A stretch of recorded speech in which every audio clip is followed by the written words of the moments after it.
यह सुबह साधारण नहीं है। परमेश्वर पहले ही आपके आगे जा चुका है।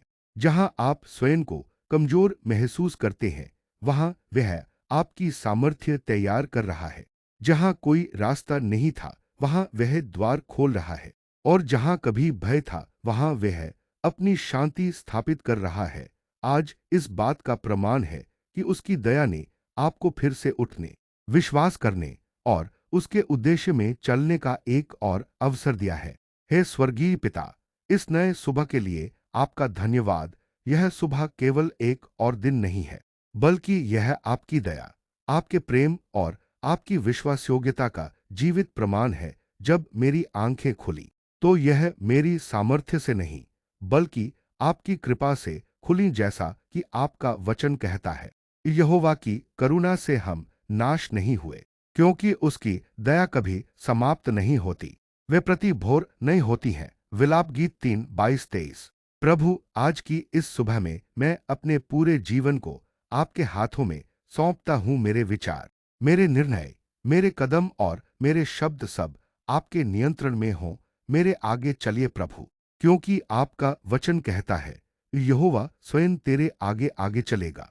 वह तेरे संग रहेगा, वह तुझे धोखा न देगा और न तुझे त्यागेगा। व्यवस्था विवरण 31:8।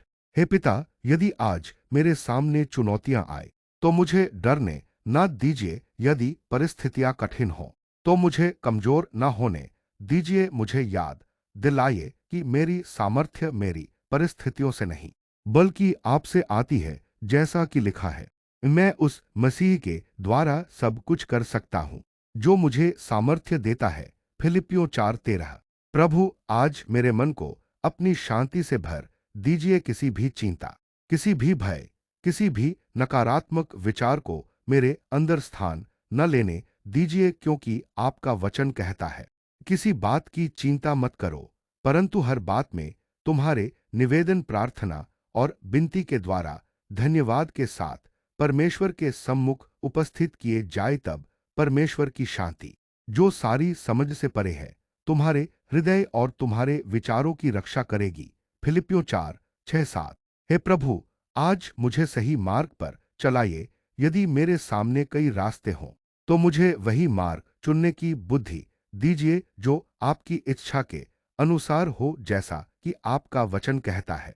आपने पूरे मन से यहोवा पर भरोसा रख और अपनी समझ का सहारा न ले। अपनी सब चालों में उसी को स्मरण कर, तब वह तेरे लिए सीधा मार्ग निकालेगा। नीतिवचन 3:5-6। पिता, आज मेरे हृदय को मजबूत कीजिए। यदि कोई निराशा मेरे अंदर छिपी हो, तो उसे आशा से बदल दीजिए। यदि कोई डर मेरे अंदर हो, तो उसे विश्वास से भर दीजिए। यदि कोई कमजोरी हो, तो उसे अपनी सामर्थ्य से भर दीजिए, क्योंकि आपका वचन कहता है, मत डर, क्योंकि मैं तेरे संग हूं। इधर उधर मत ताक, क्योंकि मैं तेरा परमेश्वर हूं। मैं तुझे दृढ़ करूंगा और तेरी सहायता करूंगा। यशायाह 41:10। हे प्रभु, आज मेरे कदमों की रक्षा कीजिए जहां भी मैं जाऊं। आपकी उपस्थिति मेरे साथ हो। हर निर्णय में, हर बातचीत में, हर कार्य में आपकी बुद्धि मेरे साथ हो। मुझे ऐसा जीवन जीने में सहायता दीजिए जो आपको प्रसन्न करे। प्रभु, यदि आज मेरे सामने कोई ऐसा अवसर आए जो मेरे जीवन को बदल सकता है, तो मुझे उसे पहचानने की समझ दीजिए। यदि कोई दरवाजा आपने खोला है, तो मुझे उसमें प्रवेश करने का साहस दीजिए। और यदि कोई दरवाजा आपने बंद किया है, तो मुझे उस पर भरोसा करने का विश्वास दीजिए कि आप मेरे लिए कुछ बेहतर तैयार कर रहे हैं। हे पिता, आज मेरे परिवार को आशीष दीजिए। उन्हें सुरक्षित रखिए, उन्हें स्वस्थ रखिए और उन्हें अपनी शांति से भर दीजिए। हमारे घर को अपनी उपस्थिति से भर दीजिए, जैसा कि आपका वचन कहता है, परंतु मैं और मेरा घराना यहोवा की सेवा करेंगे। यहोशू 24:15। प्रभु, आज मेरे अंदर अपनी पवित्र आत्मा को और अधिक सक्रिय कीजिए। मुझे संवेदनशील बनाइए ताकि मैं आपकी आवाज को सुन सकूं। मुझे आज्ञाकारी बनाइए ताकि मैं आपकी इच्छा को पूरा कर सकूं।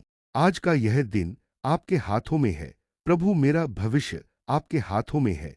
मेरा जीवन आपके हाथों में है। मैं आप पर भरोसा करता हूँ, मैं आप पर विश्वास करता हूँ, मैं जानता हूँ कि आप मेरे साथ हैं। यीशु के नाम में आमीन।